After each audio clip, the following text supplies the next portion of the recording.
So I'm Joe Meyer. I'm one of the project designers and an architect in our healthcare group. I actually started my career off at the other side of the office, working on everything from libraries to nature centers and even a museum project we'll look at later. So come up. I'm Shar Hawkins, an interior designer in our healthcare studio here at Design Group. So today we're talking about the experiential design process.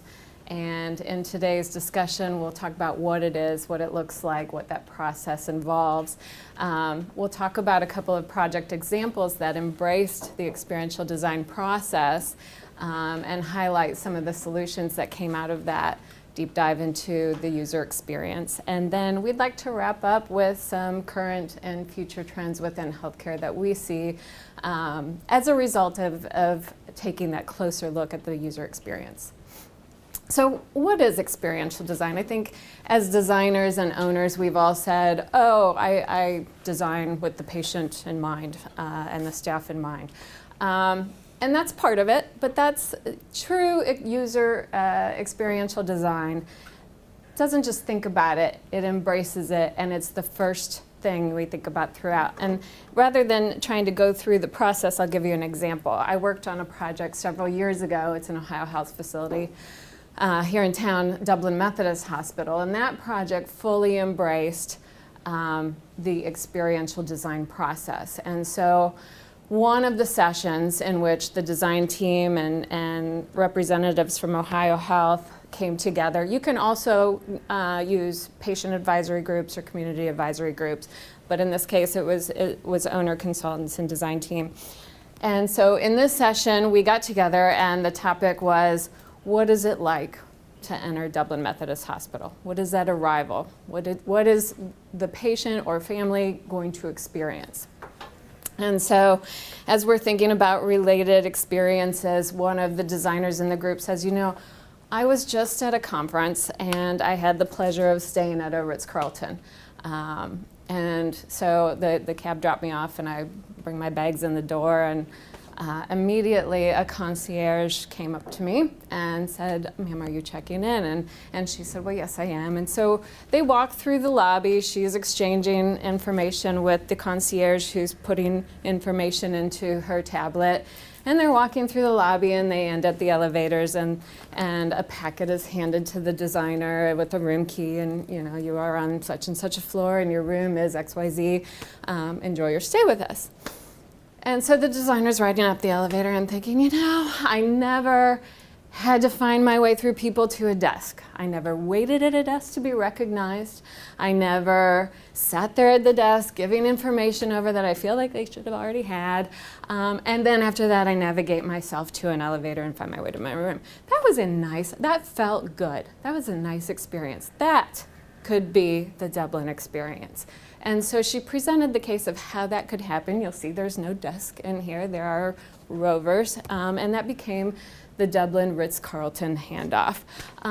But truly what experiential design is about, as I just gave an example of, at the heart of it, it's storytelling. It's talking about experiences and not just what I'm doing in that scenario, but how I feel about it and what's happening to me and how that makes me feel. So as designers and owners working together, we're identifying key experiences throughout a patient or family member or staff member's journey in the facility. And based on that, we may be manipulating processes. Like in the Dublin example, you're still checking in, but we're not doing it at a desk. So it's rewiring, tweaking the process a little bit, and it's certainly shaping the environment to fit that desired experience. This is a process that really requires you to get a lot of stakeholders, your leadership team, it could be even community or patient advisory groups on board early on, and kind of leading them through simulations. This is one we did for another Ohio Health project here in town for large surgery renovation, to kind of establish those experiential objectives early on and then use them as a framework for prioritizing decision making as you move through the process. Now, this is a process that it really empowers a large team to input their thinking into the mix, but it's also a process that requires really strong leadership to act as a filter for all of those inputs and really determine which of those inputs is best suited for the organizational objectives that are a bigger, bigger picture strategy goals for the hospital. It's really about kind of flipping that perspective from what we often see in the design process, from what the building is going to do to you or for you as a person, to really looking at what is the patient going to feel like, or the user going to feel like being in the space. So I think, sometimes both are important, but really getting to the heart of experiential design is kind of flipping that script. So to that end, we're going to look at two very different case studies. And the first is intentionally not healthcare, and this is not a that's because this is not a typology-specific way of looking at design. It's something that's much broader than that, and getting into the mind of the person that's going to use the space is something that I think drives us, whether it's healthcare or not. So the first example is actually the Columbus Museum of Art renovation that we worked on here in town. And when we were first looking at this, the experience was not particularly pleasant. You had a very drab parking lot, and you were hoping that you were in the right spot. It didn't particularly feel welcoming. You didn't know if you were at the art museum. You were kind of questioning why you were there in the first place. If you were lucky enough to find the front door, you were trying not to get hit by the car that was coming through there. You were still hoping it was the art museum and there was a thing over the door, and maybe that's the right spot. And if you finally make your way inside, the payoff was not great, and it was dark, and it was low ceilinged, and you thought, okay, I guess I see the piece of art behind the front desk, but it's it's just kind of depressing. It was crowded, it was cramped, and your experience was not an inspiring connection to the artwork, and that was really what the institution wanted from that. So to really look at how we address that, it wasn't just a matter of putting a Band-Aid on this and fixing it. It was taking a step back and thinking, what does that experience really want to be like? And so that led to, this is what it looks like now. So, it's meant to be inviting from the second you get out of your car and pull you in and welcoming from that initial interaction with the project. You're immediately connected to the artwork. It's designed to be transparent, to both welcome you in, but also to give you that interaction with the artwork quickly. And that kind of welcoming environment is supposed to continue as you go into the front door. That public space continues into that lobby. The desk is visible and approachable, but isn't this barrier. The space is meant to feel open and inviting. The cafe and the gift shop are both kind of located in that part of the building, so you kind of are continuing that public space inside. And then when you get up to the galleries, this was kind of a unique thing from an experience standpoint, because these really had to be adaptable to a really wide range of experiences that were tied to the particularities of the art that was to be displayed. So what you see here is a little bit maybe more typical art hung on the walls or horizontal installations in the space, but this space had to adapt to potentially even black box video installation environments where you really wanted a kind of immersive, totally dark room to experience the artwork, or it could be something like a 2-ton car hanging from the ceiling that you had to be able to walk around and navigate through. So it was really kind of thinking through all these different experiences and engagement with the artwork that the facility wanted to support. And I think it's also important here too, it's kind of interesting to look at this with a cultural example like this. That experience often is starting before you ever get to the facility. We're all familiar with, websites. I'm sure all of your institutions have them for healthcare too, where you're looking at information about the building, where to park, what your hours are, what kind of amenities might be there.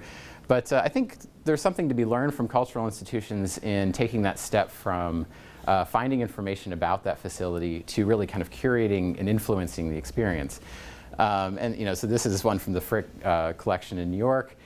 You can really kind of get into the space, take a virtual tour, figure out what art you're going to see, look at what information about that art, and really kind of plan your visit that way. So you're really kind of setting the groundwork for the experience you're going to have of that place before you ever set foot in the door. So I really want to take this then and go back into that healthcare mindset, and it's really interesting hearing what some of Ken had to say, because this is the Fairfield Medical Center Health and Wellness Facility, which fits very squarely in the kind of MOB becoming this much larger multidisciplinary or multi-specialty ambulatory facility. That this is really right in that range that we heard earlier. And it was about the continuum of care that was provided to those patients. A lot of the advantages to this type of facility, that's why this facility exists.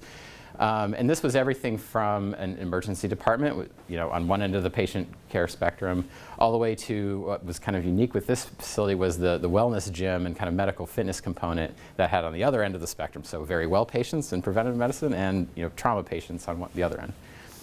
So this was on a very steeply sloping hill, and that kind of came into play. So we'll get into that in a bit. But it was really a pretty simple container. But on one end of the spectrum, you had this emergency department. Again, the highest acuity patients that are coming to the facility, and it's associated walk-in and ambulance entries that both, looking at from an experience perspective, affords those patients some a measure of privacy, but also keeps those patients separate from well patients that really don't want to have that interaction with them.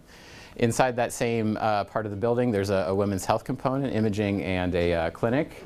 Those are located to have some adjacencies within the interior, but from a patient experience perspective, along with a conference and admin function on the other end of that floor, they're provided their own entry on the north side of the building, which because of the hill, we were able to kind of separate those in section as well as in plan. So they're coming in from the north side of the building on the upper hill, on the up side of the hill, which kind of allows them their own distinct experience.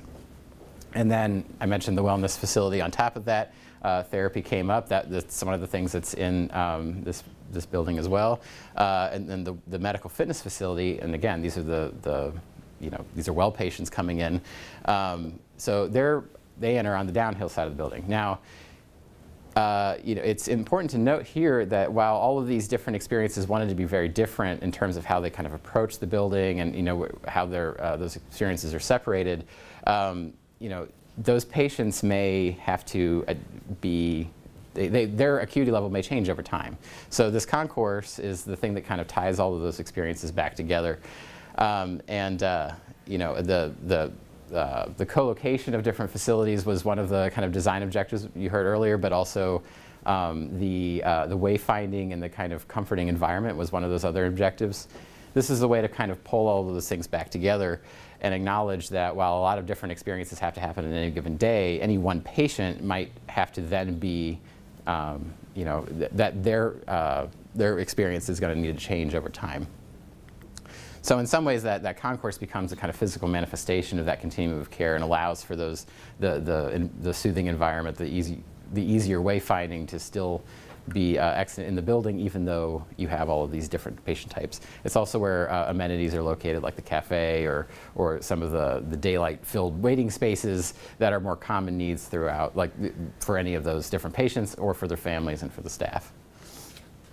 Okay, so we want to wrap up the last part of our conversation with current and future trends we're seeing as a part of taking this deep dive into the user experience. And the first trend that we are seeing is nothing relatively new.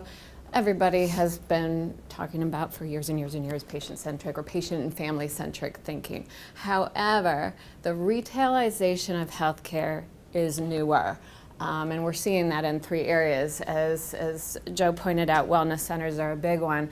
And not only bringing in different subspecialties within one facility, but also combining traditional medicine with integrative medicine. And so treating the whole person rather than just reactionary to an illness. The other 2 areas we're seeing this retailization and bringing convenient services into one place is neuroscience, obviously, and cancer care. So as a cancer patient, I can see my oncologist, I can see my surgeon, I can get acupuncture, I can have an infusion all in one place.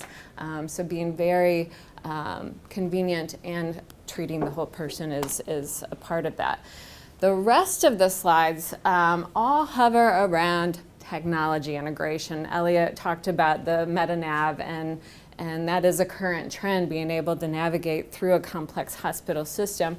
Future trend, I feel like you can't help but personalize that. I want to navigate through a hospital, but then it's going to say, oops, sure, I know you adore cappuccinos and there's a coffee machine down the road, the bomb. In children's, it's already happening, this personalization. This is an example of, in the UK, Alder Hey Hospital. They have recently launched an app that's so cool that children can download to their smart device.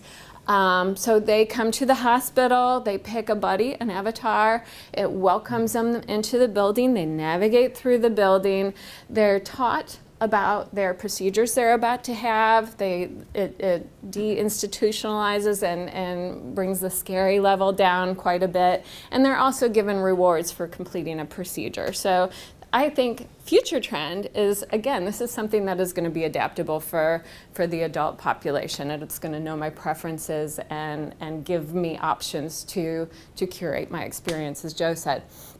There are ways currently that we can adapt our environment within a healthcare system. We're familiar with the Philips ambient experience that's in imaging suites, where I can make the room more restful and less intimidating by choosing imagery and color and sounds. GE is also has recently done a mammography sensory suite.